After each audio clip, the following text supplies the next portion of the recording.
जय माता दी।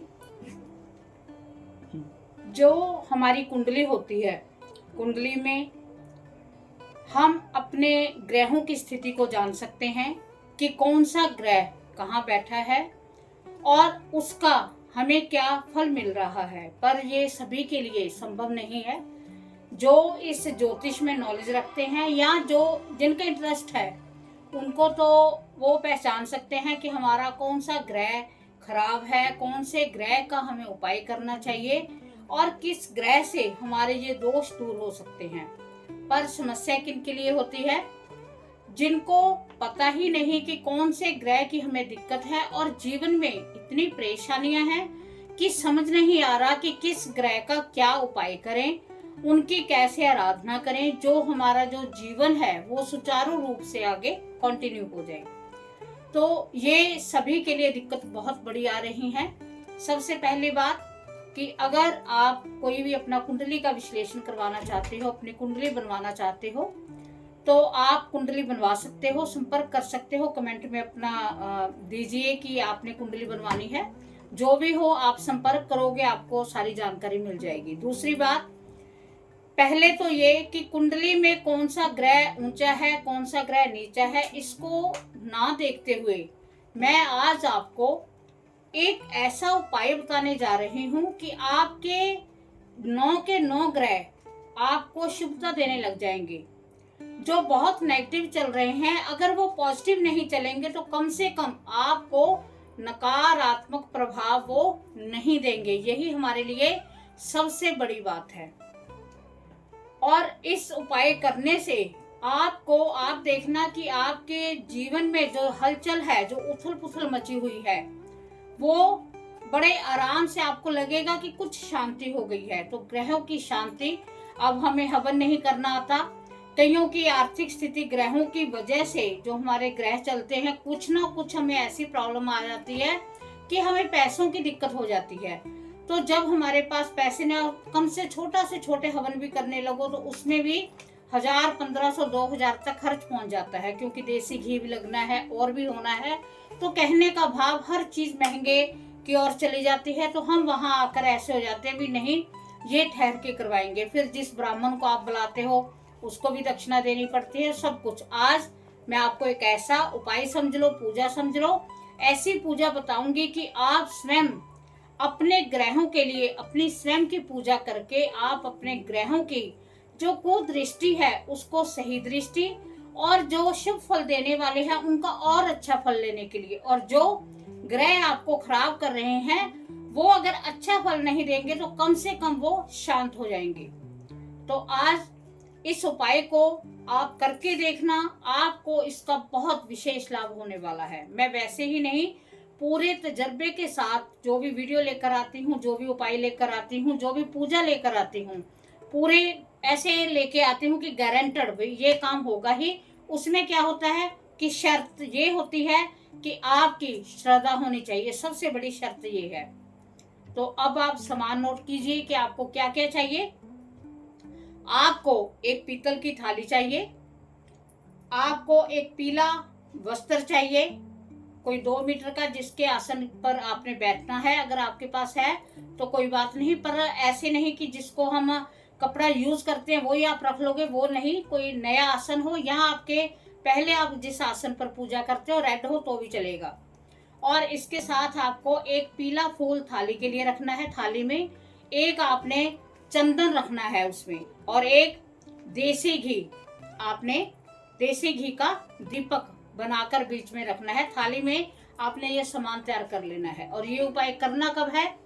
या तो अमावस्या की रात को 10 बजे के बाद में, या आपने पूर्णमासी की रात को। आपको पता है कि पूर्णमासी और अमावस्या पर पूरे की पूरी, हम कहते हैं कि जो ऑरा होता है वो सारा एक ऐसा प्रारूप होता है जिसमें हम बड़ी ग्रहों की शांति, पितरों तक की हम शांति कर सकते हैं। हमारे सभी ग्रह एक्टिव होते हैं उस समय में।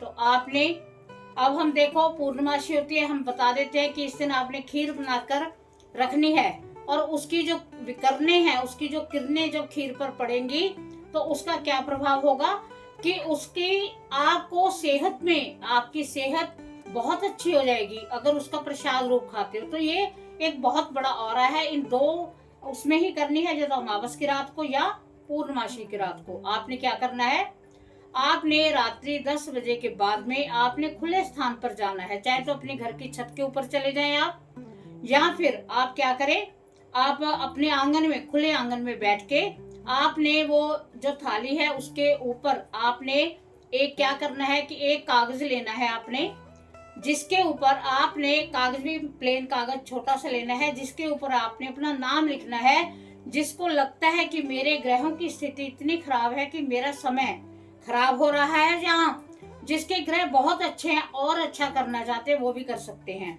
तो आपने उस पर अपना नाम लिखना है। अगर आपको अपनी जन्म राशि की राशि पता है, कई बार हम प्रचलित नाम रख लेते हैं, वही नाम रखना है, लिखना है जो आपका नाम बोला जाता है।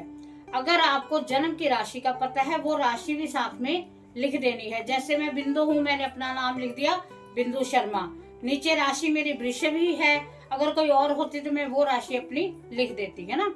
ऐसे आपने लिखकर उस थाली में आपने एक दिया जगाना है, और जिसमें आपने चंदन रखा है उसमें थोड़ी सी आपने एक चम्मच हल्दी भी रखनी है। चंदन और हल्दी के आपने 9 टीके बना लेने हैं पीतल की थाली में। उसके बाद में आपने जोत जगानी है। जोत जगाकर आपने 9 के 9 ग्रहों का स्मरण करना है, और आपने साक्षी जब कर्म साक्षी जोत जग जाती है, दिया जग जाता है, तो जो अग्नि है वो एक विशेष जो है उसका प्रभाव पड़ता है। वो हमारी एक वो साक्षी हो जाती है कि कैसे इसने पूजा की है। 9 नव ग्रहों को जो साक्ष रूप दिखाएगी वो क्या है, अग्नि। तो अग्नि साक्षात है। जब एवं की हमारी जब शादियां होती हैं तो फेरे करते हैं, एक अग्नि के साक्षी में पूरे का पूरा जीवन का बंधन बन जाता है। अग्नि का इतना बड़ा हमारे हिंदू धर्म में बहुत बड़ा रोल है। तो दिया जगाकर आपने 9 ग्रहों के लिए आपने सोचना है, और उस दिए की तरफ देखकर, जैसे हम जल में उसमें तेल में छाया दान करते हैं, तेल में अपना मुंह देखते हैं, आपने कोशिश करनी है कि उस दिए की लो में अपना चेहरा देखें। उसमें खो जाएं आप 5 मिनट के लिए, कि सब कुछ उसमें आपने देखना है, और आपका स्मरण होना चाहिए 9 ग्रहों का। और फिर मैं आपको जो मंत्र बता रही हूँ, इस मंत्र को आपने 108 बार आपने जाप करना है। जाप करना, उससे प्रथम जाप 108 बार जाप करने से पहले आपने भगवान गणेश जी का नाम लेना है, अपने गुरु महाराज का नाम लेना है, फिर आपने 108 बार वो जाप करना है। उसके बाद में आपने वही थाली छोड़ देनी है जहां आप खुले स्थान में बैठे हो, या आप छत के ऊपर बैठ के आप इस कार्य को कर रहे हो। फिर आपने क्या करना है, आपने उस थाली को वहीं छोड़कर आपने अपने शयन कक्ष में आकर जो भी आपकी है आपने सो जाना है। उस दिन आपने ब्रह्मचर्य का पालन करना है। नेक्स्ट डे आपने सुबह उठकर सूर्य उदय होने से पहले आपने क्या करना है, उस थाली को उठाकर, जो आपकी थाली है, आपने थाली को देखना नहीं है। आपको पता है यहाँ पूजा की है, कोशिश करो उसे ज्यादा देखो नहीं कि दिया जगह है या इसमें सामान पड़ा है या पीला फूल पड़ा है। क्या करना है, आपने उस थाली को लेकर पीपल के वृक्ष के नीचे या आपने बरगद के पेड़ के नीचे उसे रख कर आ जाना है, और अपने मन ही मन प्रार्थना करनी है कि मेरे 9 ग्रह हैं वो शांत हो जाएं, मेरे 9 ग्रह मुझे शुभ फल देने लग जाएं। आपने ऐसी प्रार्थना करनी है, और अपने मन में पॉजिटिविटी लानी है कि वाकई आपके साथ ऐसा हो रहा है। अब मैं आपको वो मंत्र बता रही हूँ, जो मंत्र आपने उस समय बोलना है। इसी मंत्रों में 9 के 9 ग्रहों की जो आराधना है वो हो जाएगी। ओम ऐं क्लीं सौम सूर्याय नमः। इस मंत्र का आपने, मैंने बताई दिया कि 108 बार जप करना है, और आप इस जाप को जैसे मैंने कहा है आप करके देखें, और कोशिश करें कि कोशिश क्या 41 डेज आपने कंटिन्यू कम से कम 21 बार इस मंत्र को करना ही करना है अपनी रूटीन की पूजा में। और आप देखना आपके लिए ये एक चमत्कारिक उपाय बनेगा। आप स्वयं कहोगे कि हमको इस उपाय से बहुत, इस पूजा से, इसे उपाय नहीं कह सकते हम, इसे हम पूजा कह सकते हैं। हमने स्वयं अपने लिए, अपने ग्रहों को शांत करने के लिए पूजा की है, तो ये पूजा आपको विशेष फल देगी। बस आपकी आस्था होनी चाहिए। तो आप अगर छोटी छोटी हम इन पूजा से अपने लिए कुछ मांगते रहें, लास्ट में आपने प्रार्थना भी करनी है कि अगर कोई मंत्र उच्चारण में गलती होगी, वैसे आपने सारा शुद्ध मंत्र बोलना है। अगर कोई गलती हो गई है उसे हे भगवान आप क्षमा करें, भगवान शिव को आपने याद रखना है, उनका नाम लेना है। हो सके तो मंत्र से पहले नमः शिवाय का जाप करें, क्योंकि सभी ग्रह भगवान शिव के वश में हैं। तो आप इस उपाय को, इस जो पूजा को आप करते रहें, और अगर हो सके तो हर अमावस्या को करें, हर पूर्णमासी करें, तो बहुत आपको फल देगी। अगर नहीं भी तो कोई बात नहीं। तो ऐसे ही ज्ञानवर्धक वीडियो देखने के लिए आप चैनल को सब्सक्राइब करें, ज्यादा से ज्यादा शेयर करें, क्योंकि अगर आपके वजह से कोई इस पूजा को करता है, उसके ग्रहों को शांति मिलती है, तो उसका जो फल है वो आपको भी अवश्य मिलेगा। तो माँ जगदम्बा आपकी इस पूजा को सफल करें, भगवान शिव आपको विशेष आशीर्वाद दें। इसी के साथ जय माता दी।